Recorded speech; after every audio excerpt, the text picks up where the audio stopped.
Bienvenue sur Top Invest, la chaîne des top d'investissement. Ici, on parle essentiellement d'entreprises de qualité. Avons-nous une opportunité d'investissement sur Eaton Corporation? C'est la question à laquelle on va essayer de répondre en se basant sur les états financiers de la compagnie. Je rappelle que ceci représente uniquement mon point de vue et non un conseil d'investissement. Et comme d'habitude, je me réserve le droit de me tromper. Si une demande ici d'un abonné Top Premium, je rappelle que le lien vers le service Top Premium est dans la description de la vidéo. Si vous aussi voulez demander des analyses quantitatives ici, nous avons également une alternative, à savoir le service Top Demande, où vous pouvez demander ici des analyses quantitatives à la carte, d'accord? Dépendamment ici de vos choix, vous avez la certitude ici que ça va être fait. Ok, donc les liens sont dans la description de la vidéo. On va très rapidement. Ok, nous avons une watchlist directement. Cette compagnie-ci mérite d'avoir une place dans n'importe quelle watchlist et on va le voir ici avec des chiffres. Première chose, stabilité ou croissance des revenus. Nous avons une croissance des revenus ici jusqu'à peu près 2014. À partir de cette période-là, on a plutôt une stabilité. Mais attention, pourquoi est-ce qu'on a une stabilité? Est-ce qu'on a fait des divestitures, etc. Il faudrait aller vérifier ça. Il ne s'agit pas juste de dire ici que oui, mais on a une entreprise qui ne croit plus. Non, pas du tout. Parce que vous allez remarquer une chose, la marge brute augmente. Premier signe de pricing power. La marge brute augmente, la marge EBITDA augmente également. Très bien.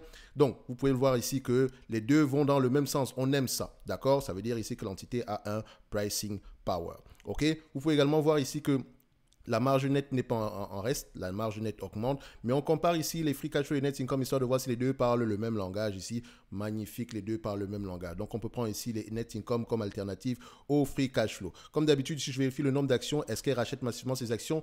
J'aime ça. Oui, le nombre d'actions augmente, mais c'est toujours lié ici à quelque chose, d'accord? C'est une entreprise ici qui a tendance à faire des acquisitions, donc il y a de grandes chances, vous remarquez ça ici. On a fait une acquisition de près de 6 milliards ici, donc on a émis de nouvelles actions, donc il y a également eu quelques acquisitions ici par le passé, donc ce n'est pas si mauvais que ça, si tant que les bénéfices nets par action augmentent année après année. Est-ce que c'est le cas? On peut voir ici le bénéfice net par action. D'accord, donc on vérifie ça année après année en yearly. Ici, qu'est-ce qu'on a? On a une croissance. Moi, j'aime ça. OK, donc maintenant, je vous remarque également qu'elle rachète ses actions depuis 2014. À peu près, je pense qu'elle a acheté à peu près 20% de ses actions ici. C'est une très bonne chose. Maintenant, en termes de dette nette par action, dette nette sur EBITDA ici, qu'est-ce qu'on a? Est-ce qu'on a quelque chose d'inférieur à 5? Oui, parfait. On a une dette nette ici aux alentours de 1,8, c'est-à-dire que la dette nette diminue de plus en plus. Est-ce qu'elle diminue de plus en plus en termes de volume? Parce qu'en termes ici de ratio, ça diminue. En termes de volume, plus ou moins stable ici. Donc, c'est-à-dire que l'EBITDA ici augmente plutôt et c'est une très bonne chose. Donc, maintenant, en termes de PER ici, le marché paye généralement combien de fois les bénéfices pour ce type de business? Si quand je le vois, je pense qu'on va payer à peu près entre 17 et 20 fois les bénéfices vu la qualité de ce titre-ci. Je ne serais pas étonné qu'on soit à peu près à ce niveau-là. Donc, qu'est-ce qu'on a ici? On a à peu près quelque chose en tout de 11 fois les bénéfices en médiane. Sur les 10 dernières années, on a à peu près 18 fois les bénéfices. Donc, sur une longue période de temps, depuis à peu près 1970 ici, c'est une entité qui a tendance à se négocier aux alentours de 11 fois les bénéfices. Mais qu'on s'entende ici, 11 fois les bénéfices, c'est très peu. Sur les 20 dernières années, nous avons à peu près quelque chose en tout de 17 fois les bénéfices par là. Et sur les 10 dernières années, on va aux alentours de 18 fois les bénéfices. Donc, si on apprend 3 PER différents, ici, on ira prendre ici 15, 17 et 20. OK, donc je ne pourrais pas payer plus de 20 fois les bénéfices pour ce business-ci. En termes de croissance, techniquement, à part la croissance des marges, etc., ce qui est déjà une bonne chose ici, voilà, j'aurais du mal à payer plus de 20 fois les bénéfices, surtout dans un environnement avec la période actuelle. OK, mais ça reste une belle entreprise. OK, en tout cas, j'aurais du mal à payer plus de 20 fois les bénéfices sur ce titre-ci. OK, rappelez-vous que ça reste un rendement 5%, c'est 20 fois les bénéfices. OK, ce qui veut dire quoi? On va prendre 20 fois les bénéfices ici directement. OK, donc, est-ce que les analystes ont tendance à faire de bonnes prévisions sur ce titre? On va vérifier ça rapidement. Eaton Corporation, est-ce qu'on a tendance à faire de bonnes prévisions ici? Donc, ici, les analystes ont tendance, voilà, c'est vraiment on va se dire ici que généralement, ils ont tendance à faire, trois quarts du temps, ils ont raison, d'accord? Les trois quarts du temps, ils ont raison ici, donc c'est une bonne chose. Donc, on peut se dire ici qu'il y a 75% de chances ici que les bénéfices nets attendus en 2025 ici se réalisent, ok? Bon, si c'est le cas, à 20 fois les bénéfices, on va payer à peu près, on demande à peu près un peu aux alentours de 215 dollars l'action, maximum. On ne paiera pas plus que 215 dollars l'action. Donc, est-ce que ça veut dire qu'on a une opportunité d'investissement ici? Faites attention, on n'a pas pris en considération la dette. 215 dollars ici, moins la dette nette, qu'est-ce qu'on a ici en date d'aujourd'hui? On a à peu près 21, donc 215 moins 21 ici, ça donne à peu près combien? 215 moins 21. Donc, ce serait intéressant de l'avoir aux alentours de 194 dollars, sinon moins que ça. Mais attention, est-ce que notre rendement sera maximisé à ce prix-là? Comme d'habitude, ici, vous savez que moi, par rapport aux bénéfices nets attendus en 2025, si je recherche 8% de rendement en date d'aujourd'hui, je ne parle pas de rendement des bénéfices nets. Hein.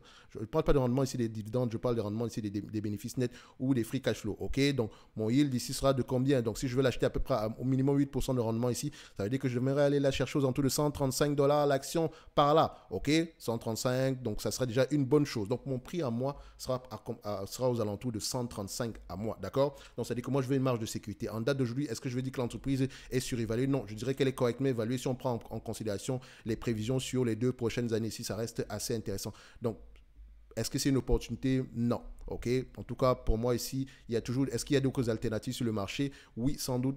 Est-ce que de qualité équivalente également, c'est possible? Donc, je pense que voilà. Pour Eaton ici, on devrait.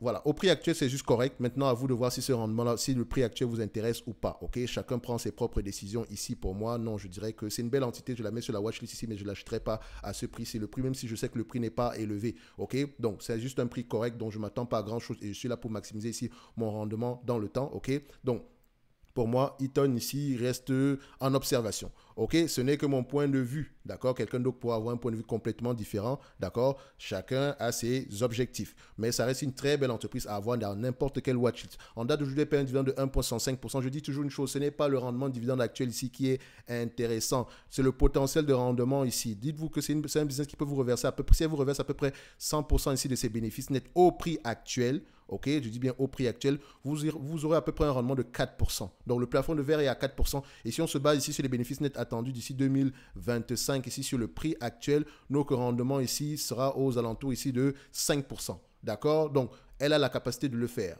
Donc, il faut regarder le shareholder yield ici, généralement. Donc, rachat d'actions plus versement de dividendes pour voir à peu près combien est-ce que vous obtenez. Comme je dis toujours ici, si on regarde à peu près la performance de ce titre ici par rapport aux dividendes, ceux qui ont acheté l'action en 2003 ici ont un rendement sur coût, un rendement de dividende sur coût d'acquisition ici de 16%.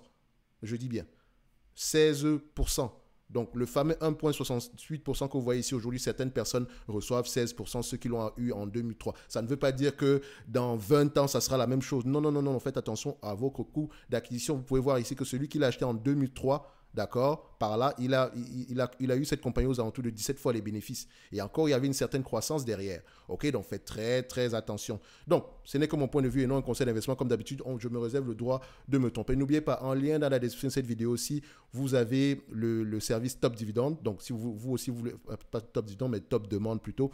Si vous aussi voulez faire des demandes d'analyse quantitative ici, avoir la certitude ici que ça va être fait, n'hésitez pas à nous rejoindre dans ce service-là. Vous avez également une alternative ici au service Top Premium. Donc, mais c'est uniquement des analyses quantitatives à la demande, point barre. OK, le lien est dans la description de la vidéo. N'oubliez pas également de vous abonner à la Top Newsletter où on partage également ici les analyses sectorielles. Donc, de toute façon, je vous mets le lien de tous les services de Top Invest ici dans la description de la vidéo. Eaton mérite d'avoir une place dans n'importe quelle watchlist. Ce genre d'entité, quand elle nous présente une opportunité d'investissement ici, on y va, pas sans réfléchir, mais franchement, c'est une entité ici qu'on aimerait posséder à long terme, mais tout dépend du prix. Bref, ce n'est que mon avis.